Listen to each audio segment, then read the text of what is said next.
అల్హమ్దులిల్లా ఊర్లో ఎవరైతే నాగూర్ భాయ్ ఉన్నారో, బ్యాండ్ నాగూర్ భాయ్ మాలూమ్, వారు ఈ ఫీల్డే. ఏ ఫీల్డ్? Band field. నాది ఆర్కెస్ట్రా ఫీల్డ్.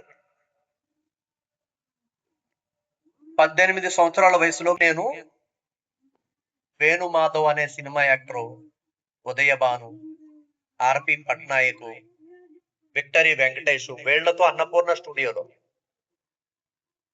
ఈ మాట నేను ఇప్పుడు ఎందుకు చెప్తున్నానంటే, మారాలి అనే తపన ఉంటే అల్లా ఎక్కడి నుంచి ఎక్కడికి తీసుకెళ్తాడని చెప్తున్నానంటే.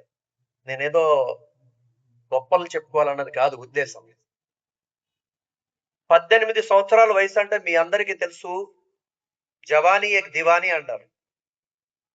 ఆర్కెస్ట్రా ఫీల్డ్ అంటే బాగుంటది దునియా పరంగా ఉన్నోళ్ళకి. అమ్మాయిలు ఫ్రీగా ఉంటారు, మద్యం ఫ్రీగా దొరుకుద్ది, అన్ని ఫ్రీయే, బాగుంటది. ఆర్కెస్ట్రాలో మైకు పట్టుకొని పాటలు పాడే వ్యక్తిని 18 సంవత్సరాలు మస్జిద్కి ఇమాముగా, ఎన్ని సంవత్సరాలు భయ్? 1-2 కాదండి, అల్హమ్దులిల్లా. కానీ అల్హమ్దులిల్లా ఇమాముగా చేసి 13 సంవత్సరాల తర్వాత 2022 రంజాన్, ఇదే రంజాన్ రోజు పండుగ నమాజ్ చదివించి నేను ఇమామత్ మానేస్తున్నానండి, దయచేసి తప్పుగా అనుకోవద్దంటే, కొద్దిమంది మనోళ్ళు ఏడిచారు. మస్జిద్ కమిటీ ఎండి హబీబుద్దీన్ గారు డైరెక్ట్ గా నా దగ్గరకు వచ్చి అడిగారు, జీతం పెంచాలా, ఇబ్బంది పడుతున్నారా, ఒక మాట చెప్పండి, మొత్తం సెట్ చేస్తాను, మీరు కంటిన్యూ అయిపోవచ్చు అన్నారు. నేనేం ఫిక్స్ అయిపోయానంటే, లేదు అల్హమ్దులిల్లా 13 ఏళ్ళు మీరు నన్ను చాలా గౌరవించారు, ప్రేమించారు. నా బాధ ఏంటంటే 18 ఏళ్ళు ఎక్కడికి వెళ్తానికి లేదు. వీళ్ళకి తెలుసు, ఎక్కడికి వచ్చినా మళ్ళీ జోహర్కి పరిగెత్తాలి, ఎక్కడికి వచ్చినా మళ్ళీ అసర్కి పరిగెత్తాలి, ఎక్కడికి వెళ్ళినా మళ్ళీ మగరిబి పరిగెత్తాలి.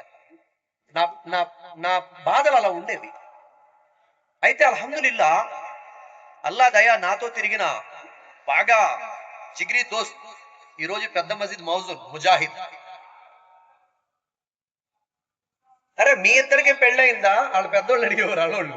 మరి ఇమాం గారికి మీకు పెళ్ళయిందా, లేకపోతే మీ ఆవిడ నీకు పెళ్ళయిందా అనేవారు. అంత జిగిరి మేమిద్దరం. ఈరోజు పెద్ద మసీద్ మౌజూద్. నాతో ముజాహిద్ తర్వాత బాగా జిగిరిగా దొరికింది అర్షద్ భాయ్, ఉండి ఇమాం. 10 సంవత్సరాలు చేశాడు. మొన్నే రీసెంట్ గా అస్సలాం అలైకుం, మీతో మేము ఏడలేం, మీ ఏడు మీరు ఏడ్చుకోండి, వదిలేశాడు. కొన్ని సంవత్సరాల తర్వాత, ఇంచుమించు ఒక 4-5 ఏళ్ళ తర్వాత నేను చూస్తున్న దాన్ని బట్టి ఏమో అర్థమవుతుందంటే, తెలుగు ఇమాములు కరువు అయిపోతారు. మామూలుగా ఇమాములు కరువుగా ఉన్నారు, తెలుగు ఇమాములు అయితే ఇంక అసలు దొరకరు. ఇంకా మీరు రాసి పెట్టుకోవచ్చు. ఈయన మానేహడి ఇమామత్ కిత్తే సాల్ కరెంది మే 3-4 సాల్ 12 సంవత్సరాలు చేశాడండి. ఈయన మానేశాడు. వద్దండి బాబు. నేను చెప్పదలుచుకున్న మాట ఏంటంటే, సోదరులారా, పెద్దలారా, మనం ఇమాంతో మన సంబంధాలు పెట్టుకోవాలి. రెండవది, మన పిల్లల్ని ఇమాములతో తిరగనివ్వాలి. నాతో తిరుగుతుంటే కొద్దిమంది అంటుండేవారు, ఏంట్రా ఎప్పుడు ఇమాం గారితోటే. అరే నేనేమి చెడు ఫిలిమ్స్ చూపించను, చెడు అలవాట్లు నేర్పను. నాతో తిరిగితే మీకేంటయ్యా బాధ అంటే, కాదే ఆయనతో ఉన్నప్పటి నుంచి గడ్డం పెంచమంటాడు, నమాజ్ చదవమంటాడు, ఇవన్నీ మనకెందుకురా అన్నట్టుగానేవారు. కానీ అల్హమ్దులిల్లా అలా తిరుగుతూనే